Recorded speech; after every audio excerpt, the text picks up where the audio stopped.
في كتابك مهتدي ومقتدي بنبيك الآمين يا ربي يا من هو مرشدي. اعوذ باللہ من الشیطان الرجیم بسم اللہ الرحمن الرحیم رب اشرح لی صدری ویسر لی امری واحلل عقدۃ من لسانی یفقہوا قولی اللہم رب زدنی علما اللہم رب زدنی علما اللہم فقہنا فی الدین اللہم فقہنا فی الدین آمین یا رب العالمین۔ ہم پچھلی اپنی 3 کلاسز کے اندر اللہ کے رسول صلی اللہ علیہ وسلم کی نبوت سے پہلے تک کی جو لائف تھی وہ ساری دیکھ کر گئے ہم، اور پچھلی کلاس میں بھی ہم نے آپ کی پیدائش سے لے کر نبوت سے پہلے کا وہ تمام عرصہ دیکھا ہم نے، اور اب جو ہماری کلاس آج شروع ہونے جا رہی ہے وہ ہے نبوت اور رسالت کی چھاؤں میں، یعنی اللہ کے رسول صلی اللہ علیہ وسلم 40 برس کے ہو گئے اور اب آپ کو نبوت ملنے والی ہے۔ شروع کرتے ہیں اپنی کلاس کو، درود شریف پڑھ لیں ایک دفعہ۔ اللہم صلی علی محمد وعلی آل محمد کما صلیت علی ابراہیم وعلی آل ابراہیم انک حمید مجید۔ اللہم بارک علی محمد وعلی آل محمد کما بارکت علی ابراہیم وعلی آل ابراہیم انک حمید مجید۔ نبوت اور رسالت کی چھاؤں میں، غار حرا کے اندر رسول اللہ صلی اللہ علیہ وسلم کی عمر شریف جب 40 برس کی ہو چلی، اس دوران آپ صلی اللہ علیہ وسلم کے اب تک کے تعاملات نے قوم سے آپ صلی اللہ علیہ وسلم کا ذہنی اور فکری فاصلہ بہت وسیع کر دیا تھا۔ تو آپ صلی اللہ علیہ وسلم کو تنہائی محبوب ہو گئی۔ کیوں محبوب ہو گئی؟ کیا ہوا کہ جو آپ کی قوم تھی اس کے جو طور طریقے تھے وہ آپ کو پسند نہیں، آپ کو وہ ان کا بتوں کو پوجنا اور بتوں کی پرستش کرنا اور جو ہم پیچھے پڑھ کے گئے ساری چیزیں، وہ سب کچھ ان کو نہیں پسند تھا۔ تو آپ صلی اللہ علیہ وسلم کو تنہائی محبوب ہو گئی، چنانچہ آپ صلی اللہ علیہ وسلم ستو اور پانی لے کر مکہ سے کوئی 2 میل دور کوہ ہرا کے ایک غار میں جا کر رہتے لگے۔ اب کیا ہوا کہ اللہ کے رسول صلی اللہ علیہ وسلم کی ہم نے پوری زندگی دیکھی، انہوں نے کبھی اپنی پوری لائف کے اندر کبھی بتوں کو نہیں پوجا، کبھی انہوں نے کوئی غلط حرکت نہیں کی، کبھی ان کا دل اس طرف گیا بھی نہیں۔ ہم پیچھے بہت تفصیل سے اس کو دیکھ کے گئے نا۔ تو یہ 40 برس آپ کی زندگی کے اتنی خوبصورتی سے گزرے۔ 40 برس کے بعد آپ کے اوپر ایک بہت بھاری ذمہ داری اللہ تعالیٰ ڈالنے والا ہے۔ اس سے پہلے، اس بھاری ذمہ داری سے پہلے اس کی تیاری مقصود ہے۔ بالکل ایسی تیاری مقصود ہے کہ جب کسی بڑے امتحان کے آنے کا وقت قریب ہوتا ہے تو ہم اگر عام دنیا کے امتحانات کو بھی دیکھیں تو ہم کیا دیکھتے ہیں کہ ہم میں سے ہر فرد یہی چاہتا ہے کہ اس کو تھوڑا سا تنہائی میں وقت مل جائے اور وہ اپنی تیاری کر لے، اپنے آپ کو پریپیئر کر لے اس بڑے امتحان کے لیے۔ تو اللہ کے رسول صلی اللہ علیہ وسلم کے اوپر بھی ایک بہت بھاری ذمہ داری اللہ تعالیٰ ڈالنے والے تھے۔ تو آپ نے کیا کیا کہ اللہ کے رسول صلی اللہ علیہ وسلم کو اس کے لیے تیار کیا جا رہا ہے، اس کی تربیت کی جا رہی ہے، اور تربیت کے لیے کیا ضروری ہوتا ہے؟ تنہائی۔ اور پھر کیا وجہ تھی کہ آپ کو ان کے طور طریقے پسند نہیں تھے، تو آپ نے ان سے بہت فاصلہ کر لیا تھا۔ آپ ان کی غمی میں، خوشیوں میں شریک ہوا کرتے تھے، لیکن ان چیزوں میں شریک نہیں ہوتے تھے جو اللہ سے دور کرنے والی یا اللہ سے ٹکرانے والی ہیں، وہ آپ سے۔ اور کیا ہونے لگا کہ آپ کو تنہائی محبوب ہو گئی، اور آپ کیا کرنے لگے کہ اپنا ستو اور پانی لے کر مکہ سے دور غار حرا میں جا کے بیٹھنے لگے۔ آپ وہیں جا کے کچھ عرصے کے لیے رک جایا کرتے تھے۔ یہ ایک مختصر سا غار ہے جس کا طول 4 گز اور عرض 1.25 گز ہے۔ یہ نیچے کی جانب گہرا نہیں ہے بلکہ ایک مختصر راستے کے بازو میں اوپر کی چٹانوں کا وہاں ملنے سے ایک کوتل کی شکل اختیار کیے ہوئے ہے۔ آپ صلی اللہ علیہ وسلم جب یہاں تشریف لے جاتے تھے تو حضرت خدیجہ بھی آپ صلی اللہ علیہ وسلم کے ہمراہ جاتی تھی اور قریب ہی کسی جگہ پہ موجود رہتی تھی۔ یعنی غار حرا میں تو آپ اکیلے رہتے تھے، لیکن حضرت خدیجہ قریب ہی کہیں بیٹھی ہوتی۔ آپ صلی اللہ علیہ وسلم رمضان بھر اس غار میں قیام فرماتے، آنے جانے والے مسکینوں کو کھانا کھلاتے اور بقیہ اوقات میں اللہ تعالیٰ کی عبادت میں گزارتے۔ اب ہم یہ سوچیں کہ اللہ تعالیٰ کی کون سی عبادت؟ ابھی تو وہی بھی نازل نہیں ہوئی، ابھی تو نبوت بھی نہیں ملی، اور جو وہاں کی عبادات تھی وہ تو پسند نہیں تھی اللہ کے رسول صلی اللہ علیہ وسلم کو۔ تو اللہ کے رسول کون سی عبادت کیا کرتے تھے؟ تو ایک تو یہ چیز کہ اللہ کا ذکر، پتہ تو تھا نا کہ اللہ ہے، اور بات چیزیں تو پہنچ چکی تھی اللہ کے رسول تک بھی۔ حضرت ابراہیم علیہ السلام کی دین کی، جو دین ابراہیم کی بگڑی ہوئی شکل پہنچی تھی، لیکن یہ تو تھا نا کہ کوئی رب ہے، موجود ہے، اس کا ذکر کرنا۔ اور بالکل ایسا ہی معاملہ ہم نے ابراہیم علیہ السلام کا بھی پیچھے دیکھا تھا نا، کہ ان کے بھی کچھ معاملات ایسے ہی بتوں کے شہر میں رہتے تھے، بت تراش کے گھر میں رہتے تھے، اور ایسا ہی ماحول تھا بالکل، لیکن ان کو پسند نہیں تھا۔ تو وہ کیا کرتے تھے، انہوں نے بھی اسی طرح سے غور فکر کیا، انہوں نے بھی اسی طرح سے مشاہدہ کیا۔ پیچھے ہم پورا پڑھ کے گئے نا دورہ قرآن میں، کہ انہوں نے کس طرح سے ایک تارے کو دیکھا، پھر ایک چاند کو دیکھا، پھر سورج کو دیکھا، یعنی انہوں نے کہا یہ بت تو پہلے ہی صورت میں تو انہوں نے بتوں کی نفی کر دی کہ یہ پتھر تو خدا ہو ہی نہیں سکتے۔ پھر اس کے بعد اسٹیپ بائی اسٹیپ وہ ہر ایک کو اپنا خدا بناتے گئے، ستارے سے شروع کیا اور سورج پہ ختم کیا، لیکن کسی پہ بھی مطمئن نہیں ہوئے۔ کیوں مطمئن نہیں ہوئے؟ کہ ہر ایک ڈوب جایا کرتا تھا، غروب ہو جایا کرتا تھا، وہ چیز ان کو پسند نہیں تھی۔ انہوں نے کہا خدا تو کبھی بھی نہیں ڈوبا کرتا، رب تو ہمیشہ قائم رہنے والی ذات کا نام ہے۔ پھر انہوں نے اللہ سے ہی دعا کی کہ اللہ پاک آپ ہی مجھے اپنی طرف سے بتائیے کہ آپ کون سی ذات ہے وہ جو اس ساری کائنات کو سنبھالتی ہے۔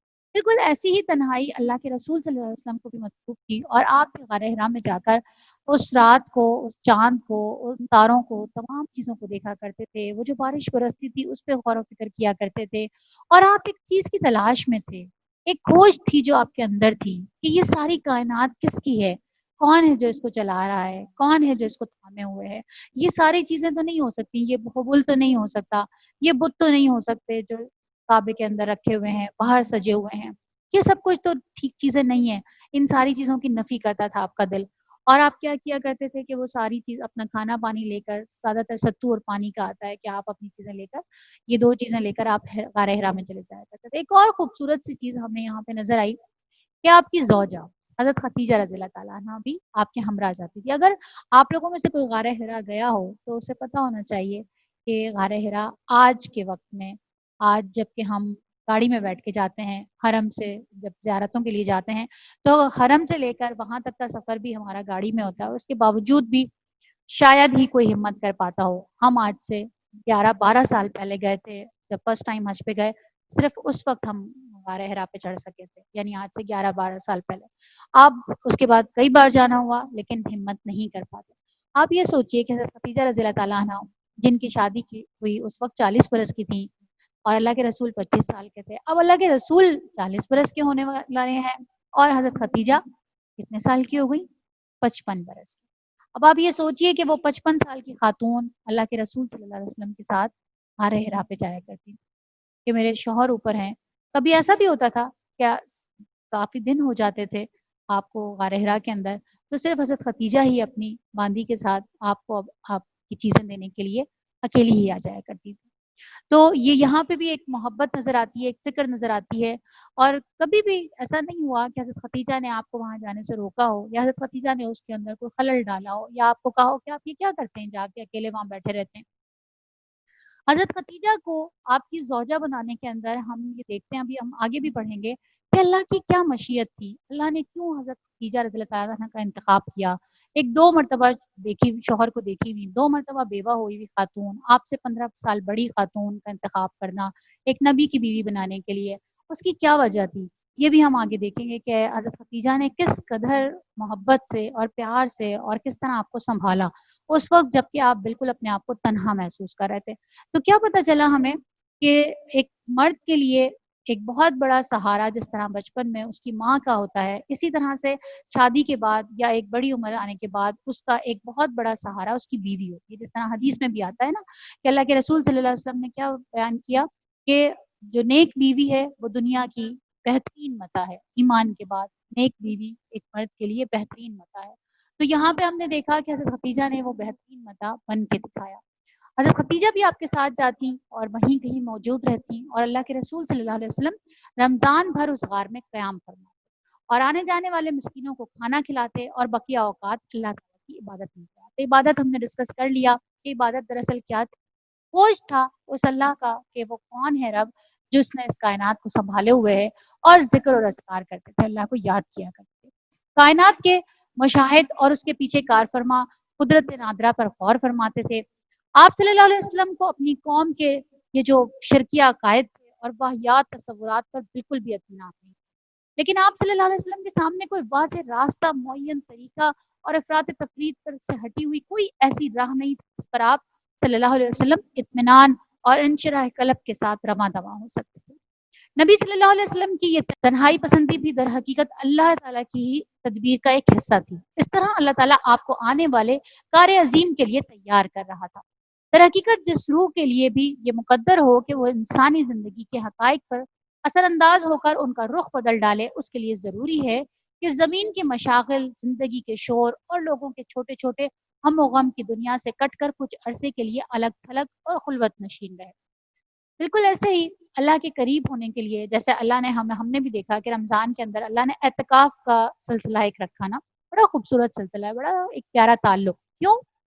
کیونکہ آپ اس وقت ساری دنیا سے کٹ کر صرف اللہ کے ہو جاتے.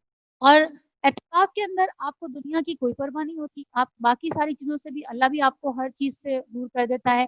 اور اس وقت کے اندر آپ اللہ تعالیٰ کے قریب ہو جاتے ہیں، اللہ کی عبادت کے ذریعے بھی قریب ہو جاتے ہیں اور اللہ کی کائنات پہ غور و فکر کر کے بھی قریب ہو جاتے ہیں. تو اللہ کے رسول صلی اللہ علیہ وسلم کو بھی وہ تنہائی میسر تھی، وہ تنہائی اللہ نے میسر کی، اور وہ ضروری تھی وہ تنہائی. کیوں؟ کیونکہ اب اللہ تعالیٰ آپ سے ایک بڑا کام لینے والا تھا اور اس کے لیے آپ کی تربیت کی جا رہی تھی. آپ کے لیے سب سے زیادہ ضروری اس سے پہلے یہ تھا کہ آپ خود غور کریں، آپ خود یہ سوچیں کہ یہ کائنات کس نے بنائی ہے. جب یہ سوالات آپ کے ذہن میں اٹھیں گے تو پھر جب آپ کو ان کا جواب ملے گا تو وہ آپ کو قبول کرنا بہت آسان ہوگا، اس لیے کہ آپ تو خود ان کی تلاش میں ہیں. جب آپ خود ہی ان کی تلاش میں ہیں اور جب ان کا جواب آپ کو مل جائے گا اور ایک بالکل سیدھی راہ آپ کو نظر آ جائے گی تو آپ کے لیے اس پر چلنا آسان ہو جائے گا. اسی لیے اللہ تعالیٰ کے رسول صلی اللہ علیہ وسلم کے لیے اللہ تعالیٰ نے غار حرا کا تعین کیا کہ آپ غار حرا میں رہیں گے. ٹھیک اسی سنت کے مطابق جب اللہ تعالیٰ نے محمد صلی اللہ علیہ وسلم کو امانت کبریٰ کا بوجھ اٹھانے، روئے زمین کو بدلنے اور خط تاریخ کو موڑنے کے لیے تیار کرنا چاہا تو رسالت کی ذمہ داری عائد کرنے سے 3 سال پہلے آپ صلی اللہ علیہ وسلم کے لیے خلوت نشینی مقدر کر. اب آپ صلی اللہ علیہ وسلم اس خلوت نشینی میں 1 ماہ تک کائنات کی آزاد روح کے ساتھ ہم سفر رہتے اور اس وجود کے پیچھے چھپے ہوئے غیب کے اندر تدبر فرماتے تاکہ جب اللہ تعالیٰ کا اذن ہو تو اس غیب کے ساتھ تعامل کے لیے مستعد رہے. سمجھ آئی آپ کو بات؟ یعنی جس تلاش میں آپ ہیں، جب وہ تلاش آپ کی پوری ہو جائے، جب وہ چیز آپ کے سامنے آ جائے تو پھر آپ کو اس کو قبول کرنے میں کوئی مصیبت، کوئی پریشانی، کوئی کنفیوژن نہ رہے. اسی لیے جبریل علیہ السلام ہی لے کر آتے ہیں. جب آپ صلی اللہ علیہ وسلم کی عمر 40 برس ہو گئی اور یہی سن کمال ہے، یعنی 40 برس ایک پیک ہے انسان کی عقل کا، اور کہا جاتا ہے کہ یہی پیغمبروں کی بعثت عمر ہے. یعنی روایات سے یہ پتہ چلتا ہے کہ ہاں یہی اسی عمر کے اندر تمام انبیاء کو نبوت ملی. تو زندگی کے افق کے پار سے آثار نبوت چمکنا اور جگمگانا شروع ہوئے، اور یہ آثار خواب تھے. جو ابتدا تھی نا، جو اللہ کے رسول صلی اللہ علیہ وسلم کی ابتدا تھی نبوت، وہ خوابوں سے شروع ہوئی تھی. اور یہ خواب کون سے تھے؟ یہ سچے خواب ہوا کرتے تھے. آپ صلی اللہ علیہ وسلم جو بھی خواب دیکھا کرتے تھے وہ سپیدہ صبح کی طرح نمودار ہوتا تھا.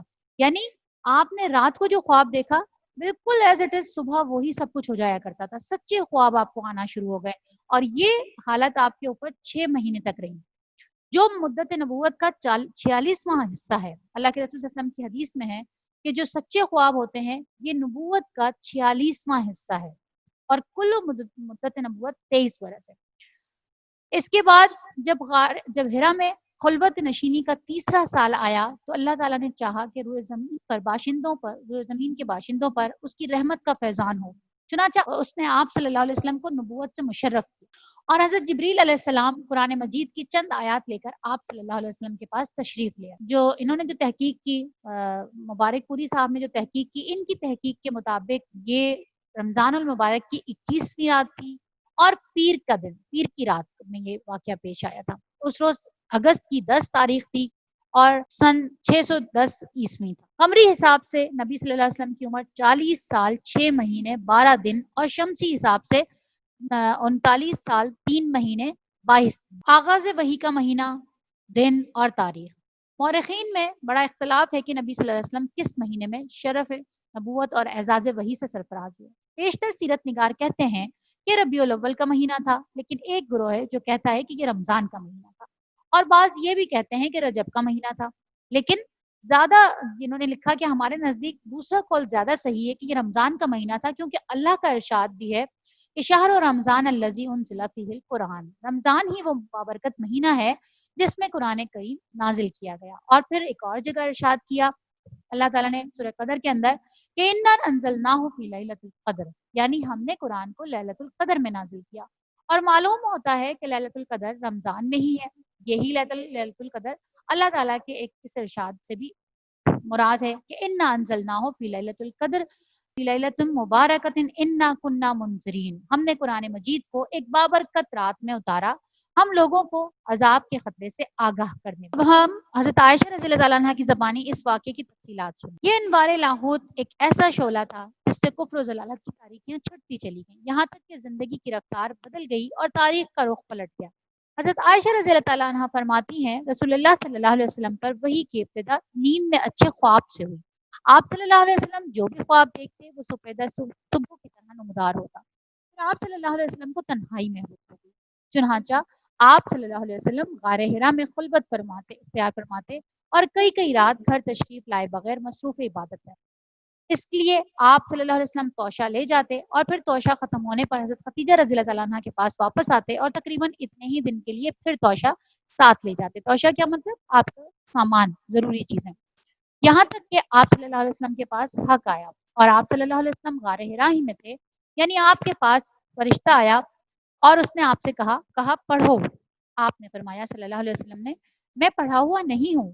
آپ صلی اللہ علیہ وسلم فرماتے ہیں کہ اس پر اس نے مجھے پکڑ کر زور سے دبایا کہ میری قوت نچوڑ دی، یعنی اتنا شدید قسم کا کہ آپ کہتے ہیں مجھے لگا کہ میرے جسم کی ساری طاقت نچوڑ دی گئی ہے، اور پھر چھوڑ دیا اور پھر کہا پڑھو۔ میں نے کہا میں پڑھا ہوا نہیں ہوں۔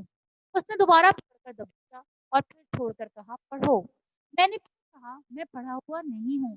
اس نے تیسری بار پکڑ کر دبوچا اور پھر چھوڑ کر کہا اقرأ بسم ربک الذی خلق خلق الانسان من علق اقرأ وربک الاکرم۔ یہ 5 آیتیں حضرت جبریل علیہ السلام نے ایک ساتھ پڑھی، یعنی کہ میں آپ کے ساتھ پڑھتا ہوں، آپ میرے پیچھے پیچھے دہرائیے۔ پڑھو اپنے رب کے نام سے جس نے پیدا کیا، انسان کو لوتھڑے سے پیدا کیا، پڑھو تمہارا رب نہایت ہی کریم ہے۔ ان آیات کے ساتھ رسول اللہ صلی اللہ علیہ وسلم آپ صلی اللہ علیہ وسلم کا دل دھک دھک کر رہا تھا۔ حضرت خدیجہ رضی اللہ تعالیٰ عنہ کے پاس تشریف لائے اور فرمایا مجھے چادر اڑا دو، مجھے چادر اڑا دو۔ انہوں نے آپ صلی اللہ علیہ وسلم کو چادر اڑا دی، یہاں تک کہ آپ کا خوف جاتا رہا، خوف زدہ تھے۔ آپ خود سوچیں کہ ایک شخص جو اتنے سالوں سے وہاں آ رہا ہو، غار حرا میں بیٹھا ہو، راتوں کو تنہائی میں گزارتا ہو، لیکن ایک اچانک کوئی آ کر اس طرح سے کہے پڑھو اور پھر اتنی زور سے کھینچ لے، سینے سے لگا لے کہ آپ کو لگے کہ آپ کی پسلیاں ہی ٹوٹ جائیں گی۔ ایک اور روایت سے پتہ چلتا ہے کہ آپ نے کہا کہ اتنی زور سے مجھے جبریل نے بھیجا کہ مجھے لگا پسلیاں ٹوٹ جائیں گی۔ تو اس وقت آپ اتنے خوفزدہ ہو گئے تھے کہ آپ ڈر سے کانپتے ہوئے آپ وہاں سے لوٹے۔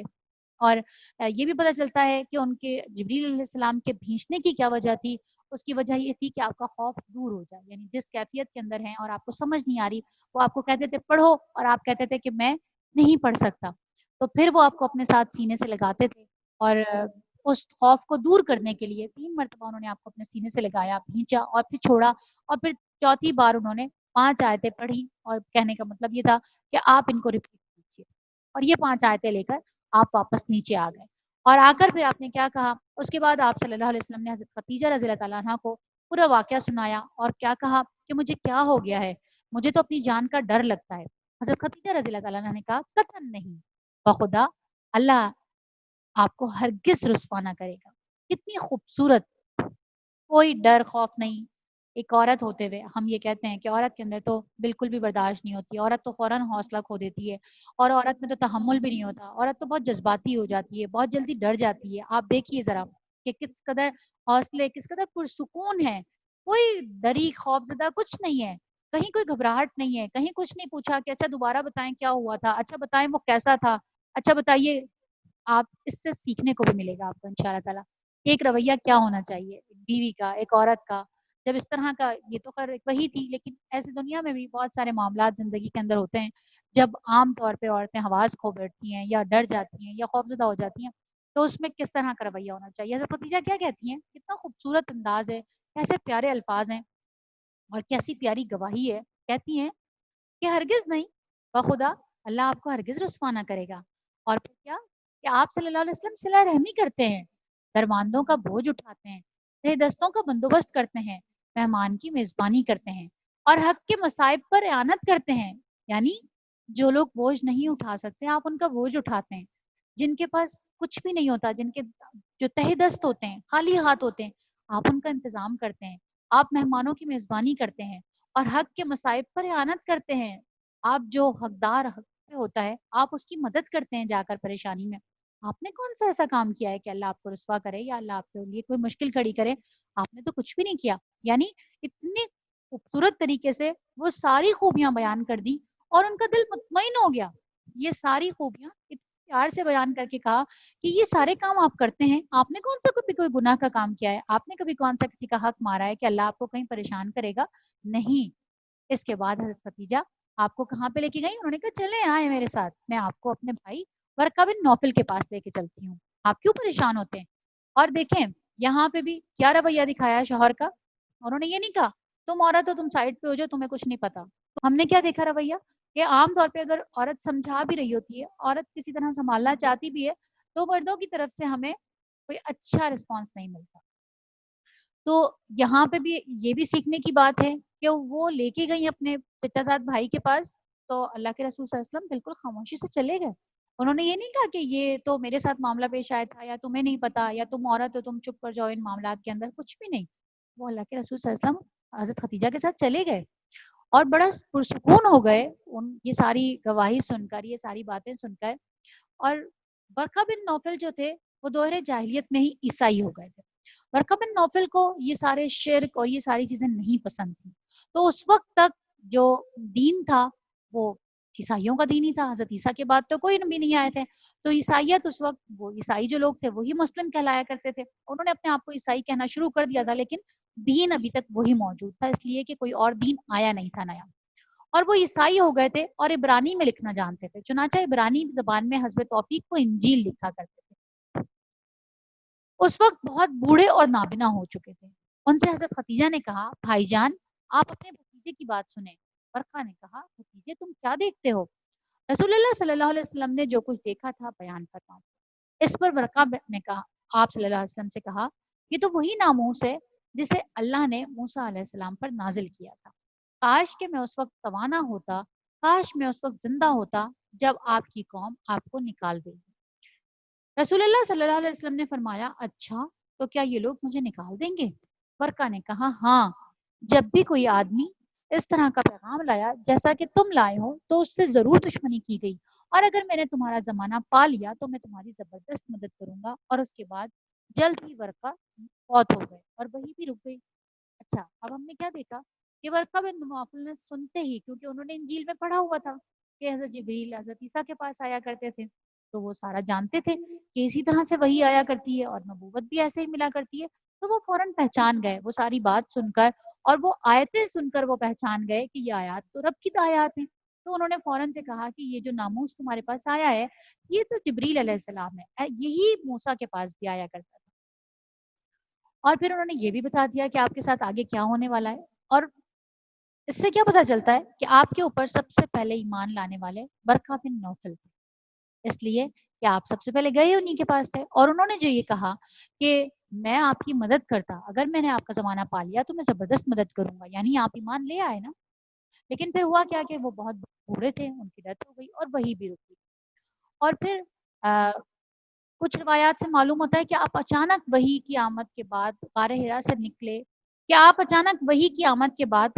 سے نکلے، تو پھر واپس آ کر اپنی بقیہ مدت قیام پوری کی اور اس کے بعد مکہ تشریف. رسول اللہ صلی اللہ علیہ وسلم نے وحی کی آمد کا تذکرہ کرتے ہوئے فرمایا کہ اللہ کی مخلوق میں شاعر اور پاگل سے بڑھ کر میرے نزدیک کوئی قابل نفرت نہیں تھا.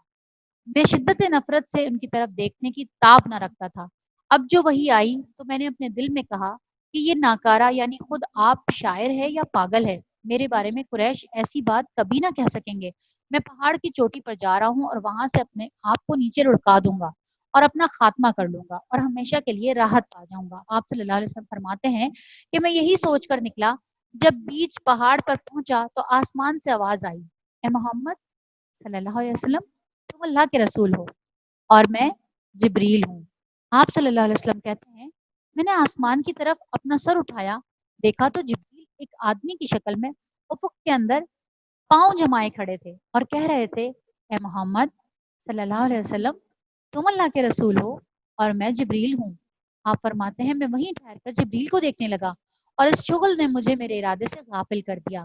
اب میں نہ آگے جا رہا تھا نہ پیچھے، البتہ اپنا چہرہ آسمان کے افق پر گھما رہا تھا، اور اس کی جس گوشے پر بھی میری نظر پڑتی تھی جبریل اسی طرح دکھائی دیتے تھے. میں مسلسل کھڑا رہا، نہ آگے بڑھ رہا تھا نہ پیچھے، یہاں تک کہ ختیجہ نے میری تلاش میں اپنے قاصد بھیجے اور وہ مکہ تک جا کر پلٹ آئے، لیکن میں اپنی جگہ کھڑا رہا. پھر جبریل چلے گئے اور میں بھی اپنے اہل خانہ کی طرف پلٹ آیا اور ختیجہ رضی اللہ تعالیٰ عنہ کے پاس پہنچ کر ان کی ران کے پاس انہی پر ٹیک لگا کر بیٹھ گیا. انہوں نے کہا، ابو القاسم، آپ صلی اللہ علیہ وسلم کہاں تھے؟ بخدا میں نے آپ کی تلاش میں آدمی بھیجے، وہ مکہ تک جا کر واپس آ گئے. اس کے جواب میں نے جو کچھ دیکھا تھا انہیں بتا دیا. انہوں نے کہا، چچا کے بیٹے، آپ خوش ہو جائیے، آپ آپ ثابت قدم رہیے. اس ذات کی قسم جس کے قبضے میں میری جان ہے، میں امید کرتی ہوں آپ صلی اللہ علیہ وسلم اس امت کے نبی ہوں گے. اس کے بعد وہ ورقہ بن نوفل کے پاس گئی اور انہیں ماجرا سنایا. انہوں نے کہا، قدوس قدوس، اس ذات کی قسم جس کے ہاتھ میں ورقہ کی جان ہے، ان کے پاس وہی ناموس سے اکبر آیا ہے جو موسیٰ علیہ السلام کے پاس آیا کرتا تھا. یہ اس امت کے نبی ہیں، ان سے کہو ثابت قدم رہیں. اس کے بعد حضرت خدیجہ رضی اللہ تعالیٰ عنہ نے واپس آ کر آپ صلی اللہ علیہ وسلم کو ورقہ کی بات بتائی. پھر جب رسول اللہ صلی اللہ علیہ وسلم نے حرا میں اپنا قیام پورا کر لیا اور مکہ تشریف لائے تو آپ صلی اللہ علیہ وسلم نے ورقہ سے ملاقات کی اور آپ کی زبانی تفصیلات سن کر اس نے کہا، اس ذات کی قسم جس کے ہاتھ میں میری جان ہے، آپ صلی اللہ علیہ وسلم اس امت کے نبی ہیں. آپ کے پاس وہی ناموس سے اکبر آیا ہے جو موسیٰ کے پاس آیا کرتا تھا. یہ مختلف روایات ہیں جو اسی وحی کے بارے میں ہے. اس نے کہا کہ آپ فوراً پہلی وحی کے بعد، ان آیات کے بعد فوراً کانپتے ہوئے آپ آ گئے تھے. کچھ روایات کے اندر سے یہ پتہ چلتا ہے کہ نہیں، آپ بلکہ ڈر گئے تھے، لیکن پھر واپس آپ حرا میں چلے گئے اور پھر اس کے بعد آپ کے دل میں یہ خیال آیا کہ یہ میرے پاس کس طرح کے کلمات ہیں جو مجھے سنائے گئے ہیں. اور مجھے تو شاعروں سے بہت نفرت ہے، اور مجھے تو پاگل اور شاعر یہ دو لوگ مجھے بالکل نہیں پسند تھے. تو مجھے یہ خوف ہوا کہ جب میں جا کے اپنے قوم کے اندر یہ باتیں بتاؤں گا اور یہ سناؤں گا پڑھ کر، تو لوگ مجھے شاعر کہیں گے یا مجھے پاگل کہیں گے، اور ان دونوں چیزوں سے ہی مجھے نفرت تھی. تو میں نے یہ چاہا کہ اس سے پہلے کہ میں جا کے سناؤں ان لوگوں کو اور لوگ میرے بارے میں یہ باتیں کریں، تو میں نے چاہا کہ میں اپنے آپ کو پہاڑ سے گرا لوں. اور جب میں انہیں وہ گرانے کا ارادہ کیا تو میں نے آسمان پر جبریل علیہ السلام کو دیکھا کہ وہ مجھے کہتے تھے کہ آپ محمد ہیں، اللہ کے رسول صلی اللہ علیہ وسلم، اور میں جبریل ہوں. تو یہ کچھ روایات ہیں جن سے ہمیں پتہ چلتا ہے. پھر اس کے بعد پتہ چلا کہ آپ پھر واپس آیا آپ حضرت ختیجہ کے پاس. وحی کی بندش. اب یہ وحی کی بندش کیا ہوا؟ پہلی وحی آئی، اس کے بعد ختم ہو گیا سلسلہ، اب وحی نہیں آ رہی. ادھر ورقہ بن نوفل نے آپ کو یہ خوشخبری سنا دی کہ آپ اس امت کے نبی، آپ پریشان مت ہوئیے. پھر اس کے بعد وہ ان کی بھی ڈیتھ ہو گئی. اب یہ کہاں پہ جائیں؟ اب تو ان کے پاس کوئی جگہ نہیں بچی. اب ان کو باقی تو چیزیں نہیں پتا نا، صرف وحی کی 5 آیات آئی ہیں، کوئی ان کو کچھ اس کے علاوہ نہیں. یہ بندش کتنے دن رہی؟ اس سلسلے میں ابن سعد نے اپنے عباس سے ایک روایت نقل کی جس کا مفہوم یہ ہے کہ یہ بندش چند دنوں کے لیے تھی، اور سارے پہلوؤں پر نظر ڈالنے کے بعد یہی بات بلکہ یقینی معلوم ہوتی ہے کہ یہ جو مشہور ہے کہ وحی کی بندش 3 سال یا 2.5 سال تک رہی، تو یہ قطعاً صحیح نہیں ہے. یعنی 3 سال یا 2.5 سال نہیں بندش رہی، بلکہ تھوڑا ہی عرصہ بند رہی. وحی کی اس بندش کے عرصے میں رسول اللہ صلی اللہ علیہ وسلم غمگین رہنے لگے اور آپ پر حیرت و استجاب طاری رہا. اور صحیح بخاری کی اس روایت سے پتہ چلتا ہے کہ وحی بند ہو گئی، جس سے رسول اللہ صلی اللہ علیہ وسلم اس قدر غمگین ہوئے کہ کئی بار بلند و بالا پہاڑ کی چوٹیوں پر تشریف لے گئے کہ وہاں سے لڑک جائیں. لیکن جب کسی پہاڑ کی چوٹی پر پہنچتے کہ اپنے آپ کو لڑکا لیں، تو حضرت جبریل نمودار ہوتے اور فرماتے، اے محمد صلی اللہ علیہ وسلم، آپ اللہ کے رسول برحق ہیں، اور اس کی وجہ سے آپ کا اضطراب تھم جاتا. یعنی جیسے ہی آپ غمگین ہوتے اور دکھ آپ کو ہوتا کہ بھئی میرے پاس وہی کیوں نہیں آ رہی، اگر میں نبی ہوں تو آگے کا سلسلہ کیوں رک گیا، اب کیا ہوگا. اور اس کیفیت کے اندر جب آپ اپنے آپ کو ختم کرنے کی خواہش لے کر پہاڑ پر جایا کرتے تو فوراً حضرت جبریل نظر آ جاتے اور آ کے فوراً آپ کو کہہ دیتے کہ آپ اللہ کے رسول ہیں. مطلب آپ تو ایسا سوچیے بھی نہیں، اور آپ کا اضطراب ایک دم تھم جاتا. حضرت جبریل کو دیکھ کر آپ ایک دم رک جایا کرتے تھے اور آپ کے نفس کو قرار آ جاتا اور آپ واپس آ جاتے. پھر جب آپ صلی اللہ علیہ وسلم پر وحی کی بندش طول پکڑ جاتی تو پھر آپ اس جیسے کسی کام کے لیے دوبارہ نکل جاتے. لیکن جب پہاڑ کی چوٹی پر پہنچتے تو حضرت جبریل نمودار ہو کر پھر وہی بات دہرانے لگتے. جبریل علیہ السلام دوبارہ وحی وہ کب لے کر آئے؟ اور یہ وحی کی بندش کس لیے تھی؟ حافظ ابن حجر رحمۃ اللہ علیہ فرماتے ہیں کہ یہ یعنی وحی کی چند روزہ بندش اس لیے تھی تاکہ آپ پر جو خوف طاری ہو گیا تھا وہ رخصت ہو جائے اور دوبارہ وحی کی آمد کا شوق اور انتظار پیدا ہو جائے۔ چنانچہ جب حیرت کے سائے سکڑ گئے، حقیقت کے نقوش پختہ ہو گئے اور نبی صلی اللہ علیہ وسلم کو یقینی طور پر معلوم ہو گیا کہ آپ صلی اللہ علیہ وسلم خدائے بزرگ و برتر کے نبی ہو چکے ہیں اور آپ صلی اللہ علیہ وسلم کے پاس جو شخص آیا تھا وہ وحی کا سفیر اور آسمانی خبر کا ناقل ہے، اور اسی طرح وحی کے لیے آپ کا شوق اور انتظار اس بات کا ضامن ہو گیا کہ آئندہ وحی کی آمد پر آپ صلی اللہ علیہ وسلم ثابت قدم رہیں گے اور اس بوجھ کو اٹھا لیں گے۔ تو جبریل علیہ السلام دوبارہ تشریف لائے۔ کیا پتہ چلا ہمیں کہ یہ جو آپ وحی کی بندش ہوئی تھی یہ کیوں نہیں تھی؟ تاکہ آپ کے اوپر جو ایک خوف طاری تھا اور ایک ایسا بوجھ کہ جو فوراً اگر دوبارہ وحی آ جاتی آپ کہیں پریشان نہ ہو جائیں، بلکہ آپ کو ٹائم دیا گیا، آپ کو چھوڑ دیا گیا۔ اب آپ اس وحی کو شوق سے لینے کا خواہش آپ کے اندر پیدا ہو، آپ انتظار کریں، آپ امید لگائیں، آپ پھر سے واپس آنے کی دعا کریں کہ وہ وہی دوبارہ آئے میرے پاس، اور اس عرصے کے اندر یہ کیفیت آپ پر واقعی طاری ہو گئی کہ اب آپ دوبارہ وہی کی امید بھی کرنے لگے، خواہش بھی کرنے لگے، اور پھر وہ خواہش اتنی بڑھی کہ وہ تڑپ بن گئی، اور اتنی تڑپ بن گئی کہ آپ جا کے اپنے آپ کو ختم ہی کرنے لگے کہ یہ کیوں نہیں وہی دوبارہ میرے پاس میرے اوپر آتی۔ اور اس کے اندر اتنی تڑپ جب پیدا ہوئی تو پھر اللہ تعالیٰ نے جبریل علیہ السلام کو دوبارہ بھیج دیا۔ صحیح بخاری میں حضرت جابر بن عبداللہ رضی اللہ عنہ سے مروی ہے کہ انہوں نے رسول اللہ صلی اللہ علیہ وسلم کی زبانی بندش وحی کا واقعہ سنا۔ آپ فرما رہے تھے، میں چلا جا رہا تھا کہ مجھے آسمان سے ایک آواز سنائی دی۔ میں نے آسمان کی طرف نگاہ اٹھائی تو کیا دیکھتا ہوں، وہی فرشتہ جو میرے پاس حرا میں آیا تھا آسمان اور زمین کے درمیان ایک کرسی پر بیٹھا ہے۔ میں اس سے خوفزدہ ہو کر زمین کی طرف جا جھکا، یعنی ایک دم ڈر کے نیچے فوراً اپنی زمین کی طرف دیکھا اور فوراً اپنے گھر میں چلا گیا، اور پھر اس کے بعد میں اپنے اہل خانہ کے پاس گیا اور آ کر کہا مجھے چادر اڑا دو، مجھے چادر اڑا دو۔ انہوں نے مجھے چادر اڑا دی۔ اس کے بعد اللہ تعالیٰ نے یا ایھا المدثر سے ورج فہجر تک نازل فرمائی، یا ایھا المدثر کی شروع کی آیت نازل فرمائی، اور پھر وہی میں گرمی آ گئی اور وہ پیا پہ نازل ہونے لگی، یعنی فوراً فوراً آنے لگی۔ وہی کی اقسام، وہی کی کون سی قسمیں ہوتی ہیں، اس کو بھی دیکھ لیتے ہیں تھوڑا سا۔ علامہ ابن قیم نے وحی کے حسب ذیل مراتب ذکر کیے ہیں۔ ایک تو یہ کہ سچا خواب، اس سے نبی صلی اللہ علیہ وسلم کی وحی کی ابتدا ہوئی تھی۔ فرشتہ آپ کو دکھلائی دیے بغیر آپ کے دل میں بات ڈال دیتا تھا۔ مثلا نبی صلی اللہ علیہ وسلم کا ارشاد ہے کہ روح قدس نے میرے دل میں یہ بات کی کہ کوئی نفس مر نہیں سکتا یہاں تک کہ اپنا رزق پورا کا پورا حاصل کرے۔ بس اللہ سے ڈرو اور طلب میں اچھائی اختیار کرو، اور رزق کی تاخیر تمہیں اس بات پر آمادہ نہ کرے کہ تم اسے اللہ کی معصیت کے ذریعے تلاش کرو، کیونکہ اللہ کے پاس جو کچھ ہے وہ اس کے اطاعت کے بغیر حاصل نہیں کیا جا سکتا۔ یہ بات کیا کہا انہوں نے؟ فرشتے نے میرے دل میں ڈالی، القا کی میرے دل کے اندر، سامنے بیٹھ کر نہیں بتائی بلکہ میرے دل میں ڈالی۔ تو یہ بھی ایک طریقہ ہوتا ہے وحی کا کہ فرشتہ کوئی بات آپ کے دل میں ڈال دے۔ اور کتنی پیاری حدیث ہے یہ کہ کوئی بھی شخص اس وقت تک نہیں مر سکتا جب تک اپنا رزق پورا نہ کر لے۔ بس اب اس رزق کو لینے کے لیے کبھی بھی غلط مت چلے جانا۔ اگر کبھی رزق میں تنگی ہونے لگے، کیا بتایا کہ رزق کی تاخیر تمہیں اس بات پر آمادہ نہ کرے کہ تم اسے اللہ کی راہ میں گناہ کے ذریعے تلاش کرو، کسی غلط راستے سے تلاش کرنے لگو۔ رزق پورا ملے گا، یہ یاد رکھیں۔ ایک دانہ بھی آپ کے پیٹ میں کم نہیں جائے گا اس وقت تک جب تک وہ چلا نہ جائے جو لکھا ہوا ہے آپ کے نصیب میں، موت نہیں آئے گی آپ کو۔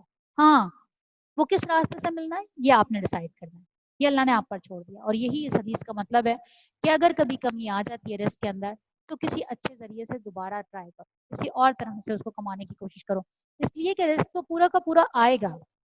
یہ جو ہم سوچ رہے ہوتے ہیں نا، مجھے کبھی کبھی خیال آ رہا ہوتا ہے کہ جو بہت زیادہ امیر لوگ ہوتے ہیں لیکن ان کے نصیب میں دولت تو لکھی ہے نا اللہ نے، اگر یہ اس کو اچھے طریقے سے کماتے، یعنی وہ جو اسمگلرز ہوتے ہیں یا غلط راستوں سے کما رہے ہوتے ہیں، یہ ان کے نصیب کی ہی دولت تھی، راستہ غلط چنا انہوں نے۔ یہ اگر اچھا راستہ چن لیتے یہ ان کو ملنا تھا، یہ کسی اور کے نصیب کا نہیں لیا انہوں نے اپنے ہی نصیب کا لیا ہے، غلط راستے سے لیا۔ اس حدیث کا یہی مطلب ہے کہ اگر تھوڑا سا دیر ہو جائے، کمی ہو جائے تو پریشان مت ہو، تمہیں پورا ملے گا، اس سے پہلے تمہیں موت نہیں آئے، پورا لوگے تو موت آئے۔ اور یہ کہ جو کچھ بھی اللہ کے پاس ہے اس کی اطاعت کے بغیر حاصل نہیں ہو سکتا۔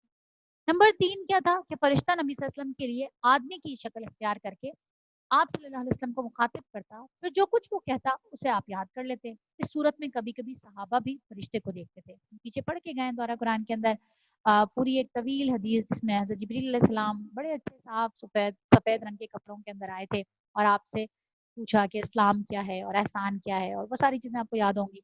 تو وہ کون تھے؟ جب آپ وہ چلے گئے تو اللہ کے رسول صلی اللہ علیہ وسلم نے کہا کہ صحابہ کرام سے پوچھا یہ کون تھے؟ انہوں نے کہا اللہ کے رسول اور اللہ جانتے ہیں کہ کون تھے۔ کہا یہ جبریل تھے اور تمہیں تمہارا دین سکھانے آئے تھے۔ تو اس طرح سے کبھی کبھی فرشتے انسانی شکل میں بھی آیا کرتے تھے، اور کبھی کبھی ایک صحابی تھے ان کی شکل میں زیادہ آیا کرتے تھے۔ نمبر 4، آپ کے پاس وہی گھنٹی کی ٹناٹن گھنٹی کی صورت میں گھنٹی کی طرح آوازیں بجتی تھی، اور یہ وہی کی جو صورت ہوتی تھی سب سے سخت ہوتی تھی۔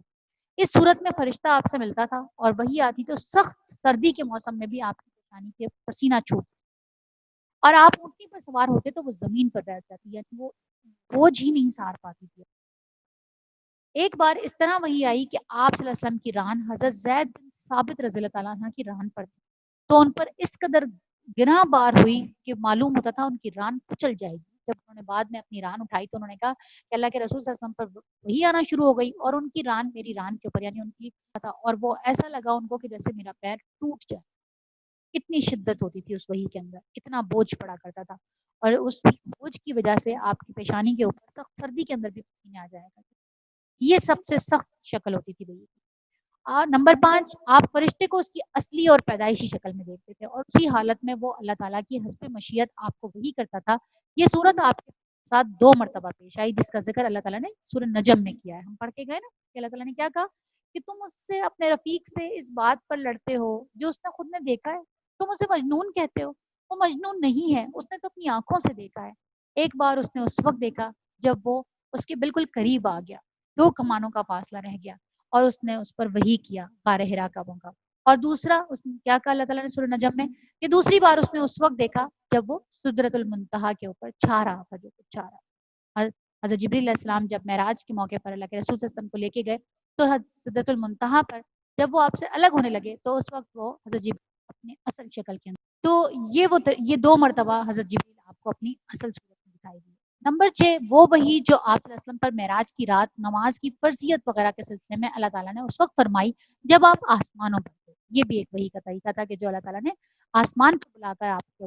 نمبر 7، فرشتے کے واسطے کے بغیر اللہ تعالیٰ کی آپ سے حجاب میں رہ کر براہ راست گفتگو، جیسے اللہ تعالیٰ نے حضرت موسیٰ علیہ السلام سے گفتگو فرمائی تھی۔ وہی کی یہ صورت موسیٰ علیہ السلام کے لیے نص قرآنی سے قطعی طور پر ثابت ہے، یعنی یہ طریقہ بھی نبیوں سے کلام کا ہوتا ہے، اور اللہ تعالیٰ نے حضرت موسیٰ کے بارے میں تو بار بار ذکر کیا، بار بار بتایا، لیکن نبی صلی اللہ علیہ وسلم کے لیے اس کا ثبوت قرآن کے بجائے معراج کی حدیث میں ہے۔ اور بعض لوگوں نے ایک 8ویں شکل کا بھی اضافہ کیا ہے، یعنی اللہ تعالیٰ رو در رو بغیر حجاب کی گفتگو کرے، لیکن یہ ایک ایسی صورت ہے جس کے بارے میں سلف سے لے کر خلف تک اختلاف چلا آیا، یعنی کوئی بھی اس کے اوپر متفق نہیں ہے کہ ایسی بھی کوئی صورت ہو سکتی ہے، واللہ اعلم۔ یہ تو ہم نے دیکھ لی ہے کہ وہی آئی، رک گئی، دوبارہ سے سلسلہ شروع ہوا۔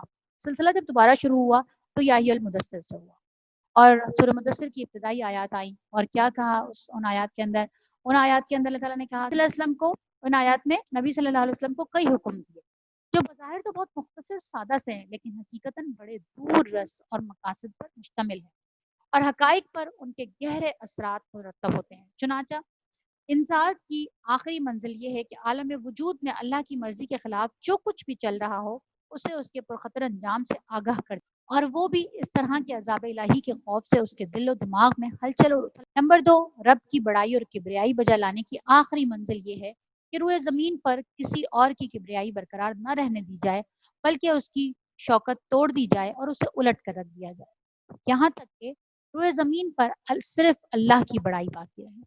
نمبر 3، کپڑے کی پاکی اور گندگی سے دوری کی آخری منزل یہ ہے کہ ظاہر اور باطن کی پاکی اور تمام شوائب و لواز سے نفس کی صفائی کے سلسلے میں اس حد کمال کو پہنچ جائیں جو اللہ کی رحمت کے گھنے سائے میں اس کی حفاظت و نگہداشت اور ہدایت و نور کے تحت ممکن ہے، یہاں تک کہ انسانی معاشرے کا ایسا اعلیٰ ترین نمونہ بن جائیں کہ آپ صلی اللہ علیہ وسلم کی طرف تمام قلب سلیم کھنچتے چلے آئیں، اور آپ صلی اللہ علیہ وسلم کی ہیبت و عظمت کا احساس تمام کش دلوں کو ہو جائے، اور اس طرح ساری دنیا موافقت یا مخالفت میں آپ صلی اللہ علیہ وسلم کے گرد مرتکز ہو جائے۔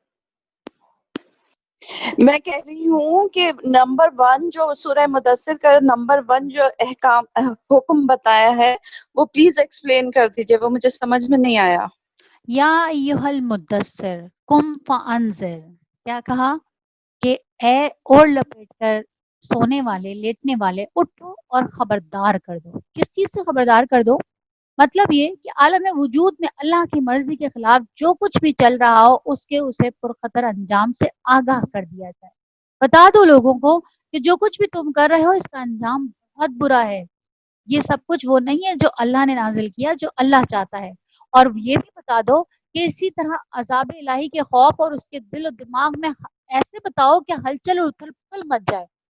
یا ایھا المدثر قم فانذر، ڈرا دو ان کو بتا دو کہ یہ جس طرح کے معاملات اور جو سلسلہ ان کا چل رہا ہے، جو کچھ بھی مکہ کے اندر ہو رہا ہے اللہ کے گھر میں، یہ ساری چیزوں سے ان کو ڈرا دو، اس کا انجام بہت برا ہے۔ پہلا حکم ہی یہ کہا کہ ان کو ڈرائیے، ان کو بتائیے یہ جو کچھ کرنے جا رہے ہیں ان تک یہ بات پہنچائیے۔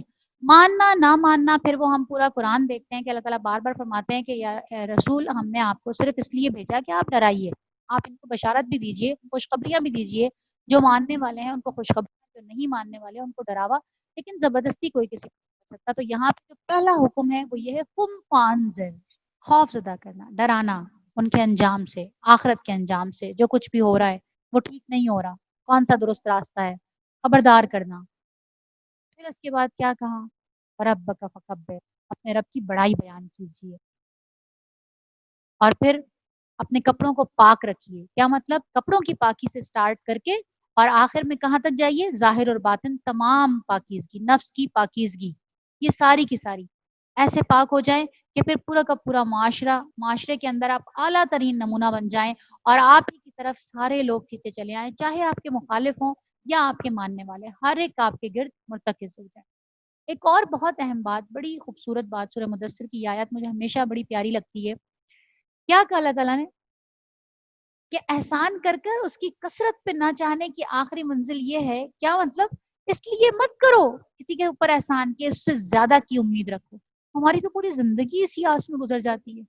ہمارے ہاں تو اللہ معاف کرے، ہمارے تو دل اتنے چھوٹے ہوتے ہیں کہ اگر ہم تو کسی کو پڑوس کے اندر کوئی چیز بھیجیں بھی تو ہمیں یہ امید ہوتی ہے کہ واپسی میں یہ برتن بھرے ہوئے آئیں گے۔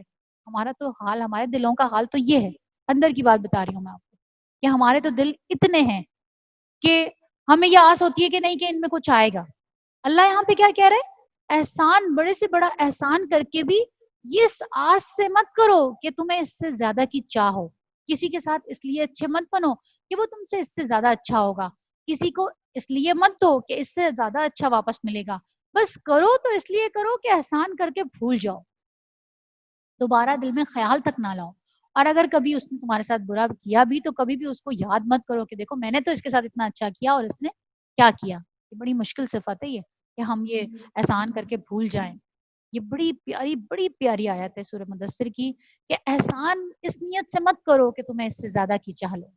احسان کر کے اس کی کثرت نہ چاہنے کی آخری منزل یہ ہے کہ اپنی جد و جہد اور کارناموں کو بڑائی اور اہمیت نہ دیں، بلکہ ایک کے بعد دوسرے عمل کے لیے جد و جہد کرتے جائیں اور بڑے پیمانے پر قربانی اور جہد و مشقت کر کے اسے اس معنی میں فراموش کرتے جائیں کہ یہ ہمارا کوئی کارنامہ نہیں ہے، یعنی ہم کوئی احسان نہیں کر رہی ہے جو ہم کر رہے ہیں، یہ کوئی بہت بڑی چیز نہیں ہے جو ہم نے کر لی، ہم تو اپنی چھوٹی موٹی چیزوں کو بڑا کارنامہ سمجھتے ہیں۔ یہ آیت، چھوٹی چھوٹی سی آیتیں آپ سورہ مدثر کے دیکھیں، دو دو حروف، تین تین حروف کی آیتیں، اتنے وسیع موضوع اور اتنے وسیع مضمون کی حامل ہیں وہ آیتیں۔ آپ یہ دیکھ لیں کہ کیا کہا کہ فراموش کرتے جائیں، یہ نہ سوچیں کہ یہ کوئی ہمارا کارنامہ ہے، یعنی اللہ کی یاد اور اس کے سامنے جواب دہی کا احساس اپنی جہد و مشقت کے احساس پر غالب ہے، یعنی یہ تو کچھ بھی نہیں ہے، اللہ کے لیے تو ابھی بہت کچھ کرنا باقی ہے، اللہ تو خود ابھی اور بہت ساری چیزیں مطلوب ہے، یہ تو اللہ کی نظر میں پتہ نہیں کتنا ہوگا، پتہ نہیں قابل قبول بھی ہوگا، پتہ نہیں ہم پرفیکٹ کر بھی پائیں کہ نہیں۔ ہمیشہ اسی اس میں رہیں اور اس سے زیادہ بڑھ کر کرنے کی کوشش کرتے رہیں۔ اور پھر آخری آیات میں کیا اشارہ ہے کہ اللہ کی طرف دعوت کا کام شروع کرنے کے بعد فرماندین کی جانب سے مخالفت، یعنی جو آپ کے مخالفین ہیں، استہزاء، تمسخر اڑائیں گے، مذاق اڑائیں گے، ہنسی اور ٹھٹے کی شکلوں میں ایذا رسانی کے لیے سے لے کر آپ صلی اللہ علیہ وسلم کو اور آپ کے ساتھیوں کو قتل کرنے اور آپ صلی اللہ علیہ وسلم کے گرد جمع ہونے والے اہل ایمان کو نیست و نابود کرنے تک کی بھرپور کوششیں ہوں گی، اور آپ صلی اللہ علیہ وسلم کو ان سب سے سابقہ پیش آئے گا۔ اس صورت میں آپ کو بڑی پامردی اور پختگی سے صبر کرنا ہوگا، وہ بھی اس لیے نہیں کہ اس صبر کے بدلے کسی حظ نقصانی کے حصول کی توقع، بلکہ محض اپنے رب کی مرضی اور اس کے دین کی سربلندی کے لیے۔ کیا کہا؟ بولے رب کا فصبر، کسی اور چیز کے لیے صبر نہیں کرو، اپنے رب کے لیے صبر کرو۔ پیاری آیت ہے، اللہ اکبر۔ یہ احکامات اپنی ظاہری شکل میں کتنے سادہ اور مختصر ہیں، دو دو الفاظ کے، ہے نا، لیکن کیسا وسیع مفہوم ہے ان کے اندر، کیسا اندر کس قدر گہرائی ہے ان احکامات کے اندر، اور کتنے جامع ہیں کہ اگر ان پہ عمل کر لیا جائے تو انسان تو ایسا نہیں لگے گا جیسے پرسکون ہو گیا ہو، بے فکر ہو گیا ہو، بس اپنی دھن میں لگا ہوا ہے، بس کیے جا رہا ہے، اسے پرواہ ہی نہیں ہے۔ جیسے حضرت نوح علیہ السلام کشتی بنائے جا رہے ہیں، لوگ مذاق اڑا رہے ہیں، چلتے رہے پھر رہے، لوگ کہہ رہے ہیں لو یہ تو یہاں تو سارا صحرا ہے، یہ بڈھا دیکھو یہ تو پاگل ہو گیا ہے، مجنون ہو گیا ہے، یہ یہاں پہ صحرا کے اندر کشتی بنا رہا ہے، یہ کہاں چلائے گا؟ اور وہ مگن بنائے جا رہے ہیں بنائے جا رہے ہیں، اور وہ دل ہی دل میں ہنس رہے ہیں کہ ابھی تو پتہ چلے گا کہ یہ کشتی کہاں چلے گی۔ تو کیا پتہ چلا کہ بس اب مگن ہو جاؤ، جو کچھ بھی کرو اپنے رب کے لیے کرو، بولے رب کا فصبر، صبر بھی کرو تو اپنے رب کے لیے کرو۔ اور لیکن عمل اور مقصد کے لیے کیا بتایا کہ یہ احکامات اپنی ظاہری شکل میں کتنے سادہ اور مختصر ہیں، اور ان کے الفاظ کی بندش کتنی پرسکون اور پرکشش نغمگی لیے ہوئے ہے، لیکن عمل اور مقصد کے لحاظ سے یہ احکامات کتنے بھاری، کتنے باعظمت اور کتنے سخت ہیں، اور ان کے نتیجے میں کتنی سخت چومکھی آندھی برپا ہوگی جو ساری دنیا کے گوشے گوشے کو ہلا کر ایک دوسرے سے کٹ کر کے رکھ دے گی۔ انہی مذکورہ آیات میں دعوت و تبلیغ کا مواد بھی موجود ہے۔ انذار کا مطلب یہ ہے کہ بنی آدم کے کچھ اعمال ایسے ہیں جن کا انجام برا ہے، اور یہ سب کو معلوم ہے کہ اس دنیا میں لوگوں کے نہ تو ان کے سارے اعمال کا بدلہ دیا جاتا ہے اور نہ دیا جا سکتا ہے۔ اس لیے انذار کا ایک تقاضا یہ بھی ہے کہ دنیا کے دنوں کے علاوہ ایک دن ایسا بھی ہونا چاہیے جس میں ہر عمل کو پورا پورا اور ٹھیک ٹھیک بدلہ دیا جا سکے۔ یہی قیامت کا دن، جزا کا دن، جزا کا دن اور بدلے کا دن ہے۔ پھر اس دن بدلہ دیے جانے کا لازمی تقاضا ہے کہ ہم دنیا میں جو زندگی گزار رہے ہیں اس کے علاوہ بھی ایک زندگی ہو۔ دیکھیں اگر آخرت کی زندگی نہ ہوتی پھر تو ہر شخص کسی پہ ظلم کرتا کرتا ہی چلا جاتا، اور مظلوم کو کبھی بھی یہ امید نہ ہوتی کہ اچھا ہم آخر میں کیا کہتے ہیں، اگر ہم پر کبھی کوئی اس طرح کا وقت آ کے پڑے، کوئی ہمارے ساتھ زیادتی کر رہا ہو، تو ہم آخر میں کیا کہتے ہیں؟ اللہ دیکھ لے گا، ٹھیک ہے کر لیں جتنا کرنا ہے، آخر تو ایک دن جواب دینا ہے نا۔ یعنی یہ ایک سوچ، یہ ایک یقین، یہ کیسا بھرپور سکون دے دیتا ہے دل کے اندر، کیسا اطمینان کر دیتا ہے، کیسا اس اضطراب کو ختم کر دیتا ہے کہ آخرت تو ہے نا، اور اللہ تو ہے نا۔ یعنی اگر وہ نہ ہوتا تو یہاں تو ظلم کا جو بازار گرم ہوتا وہ تو کسی کے خواب و خیال میں بھی نہ ہوتا، کہ جو شخص ظلم کرتا کرتا ہی چلا جاتا، جو کسی کے اوپر زیادتی کرتا کرتا ہی چلا جاتا، اور کوئی اسے خوف اور ڈر بھی نہ ہوتا۔ ابھی تو ہمارا اپنا بھی یہ حال ہوتا ہے کہ اگر ہم کبھی کسی کو کوئی دل دکھا بھی دیتے ہیں، کبھی کوئی بات کہہ بھی دیتے ہیں غلطی سے، یا کوئی جذبات میں آ کر یا غصے کی کسی کیفیت میں، تو ہمیں فوراً احساس ہو جاتا ہے اور ہم اپنے آپ سے شرمندہ ہونے لگتے ہیں۔ ہم کوشش کرتے ہیں اس کو کمپنسیٹ کرنے کی کہ نہیں یار یہ مجھ سے زیادتی ہو گئی، یہ مجھ سے غلطی ہو گئی، کل کو کہیں پکڑ ہی نہ ہو جائے میری، کہیں اس بات پہ میں پکڑ ہی نہ جاؤں۔ کیا ہے یہ خوف؟ یہ ہے نا جزا کا دن۔ یہ جزا کا دن ہے تو یہ سوچ آتی ہے نا، یہ جزا کا دن ہے تو یہ خیال آتا ہے، یہ فکر دامنگیر ہوتی ہے۔ اگر یہ نہ ہوتا تو کیوں یہ فکر دامنگیر ہوتی؟ تو ہر انسان آزاد ہو جاتا، ہر انسان فرعون بن جاتا، ہر انسان ظالم بن جاتا۔ تو اس لیے ایک دن لازمی ایسا ہونا چاہیے، اور کیا ہوگا اس دن کہ پھر اس دن بدلہ دیے جانے کا لازمی تقاضا ہے کہ ہم دنیا میں جو زندگی گزار رہے ہیں اس کے علاوہ بھی ایک زندگی ہو۔ اور بقیہ آیات کے اندر بندوں سے یہ مطالبہ کیا گیا کہ وہ توحید خالص اختیار کریں، اپنے سارے معاملات اللہ کو سونپ دیں اور اللہ کی مرضی پر نفس کی خواہش اور لوگوں کی مرضی کو ختم کر دیں۔ اس طرح دعوت و تبلیغ کا مواد کا خلاصہ یہ ہوا: نمبر 1 الف توحید، بے یوم آخرت پر ایمان، جیم تزکیہ نفس کا اہتمام یعنی انجام بد کے لے جانے والے گندے اور فحش کاموں سے پرہیز اور فضائل و کمالات اور اعمال خیر پر کاربند ہونے کی کوشش، دال یہ کہ اپنے سارے معاملات کی اللہ کو حوالگی اور سپردگی، سارے معاملات اللہ کے سپرد. یہ آیت ہے نا وہ وافوضوا امری اللہ، میں اپنے سارے امر اللہ کے حوالے کرتا ہوں، اپنے معاملات سارے اللہ کے حوالے کرتا ہوں. ہے میں کیا ہے کہ پھر اس سلسلے کی آخری کڑی یہ ہے کہ یہ سب کچھ نبی صلی اللہ علیہ وسلم کی رسالت پر ایمان لا کر آپ صلی اللہ علیہ وسلم کی بعظمت قیادت اور رشد و ہدایت سے لبریز فرمودات کی روشنی میں انجام دیا. پھر ان آیات کا مطلب اللہ بزرگ و برتر کی آواز میں ایک آسمانی ندا پر مشتمل ہے، جس میں نبی صلی اللہ علیہ وسلم کو اس عظیم و جلیل کام کے لیے اٹھنے، نیند کی چادر پوشی اور بستر کی گرمی سے نکل کر کیا کہا؟ جہاد و کفا اور سی و مشقت کے میدان میں آنے کے لیے کہا گیا. یا ایھا المدثر، اے اور لپیٹ کر لینے والے. کیسے آ کے لیٹ گئے آپ سو کیسے رہیں؟ اٹھیں، دیکھیں کہاں سے اٹھایا ہے، نیند سے اٹھا کے وحی دی جا رہی ہے، اور وحی کے الفاظ بھی کیسے پیارے ہیں، لاڈ والے الفاظ بھی ہیں. یا ایھا المدثر قم فانذر، اے چادر پوش اٹھ اور ڈرا لوگوں کو.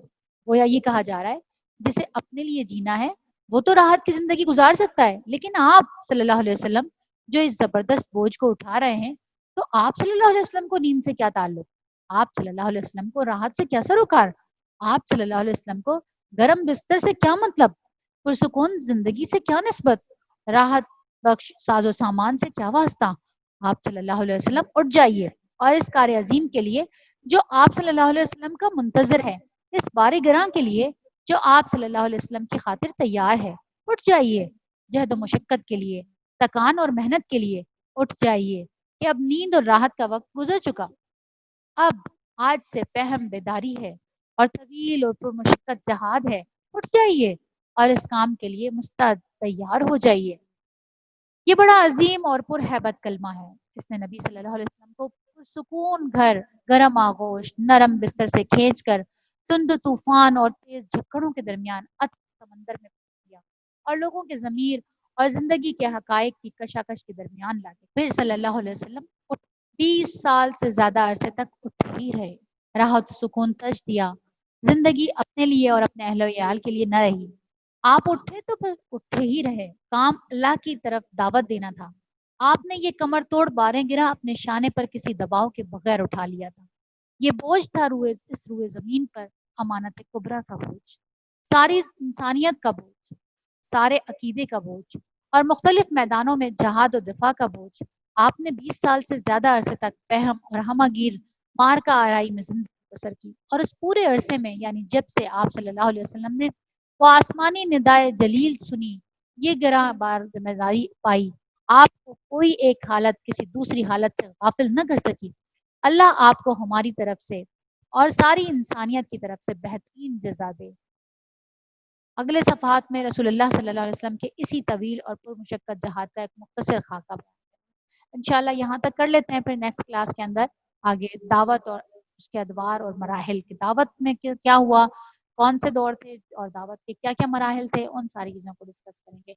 یہ والی کلاس بڑی اہم کلاس تھی. آپ نے دیکھا کتنے خوبصورت تشریح آپ نے دیکھی ہوگی. ہم دورہ قرآن کے اندر اتنی زیادہ تفصیل میں نہیں جا پاتے، لیکن یہاں پہ سورہ مدثر کے ان آیات کی کتنی خوبصورت تشریح بیان کی گئی ہے. کیا پیاری آیتیں ہیں، دل میں بالکل بس جانے والی آیتیں. اللہ کرے کہ ہم ان پر عمل کرنے والے ہوں، ہمارے دلوں کو بھی ایسے ہی ہلا دینے والی ہوں جیسے اللہ کے رسول صلی اللہ علیہ وسلم کو انہوں نے اٹھا کے کھڑا کر دیا تھا اور پھر وہ اٹھے ہی رہے. کتنے پیارا جملہ ہے یہ کہ آپ اٹھے تو پھر اٹھے ہی رہے.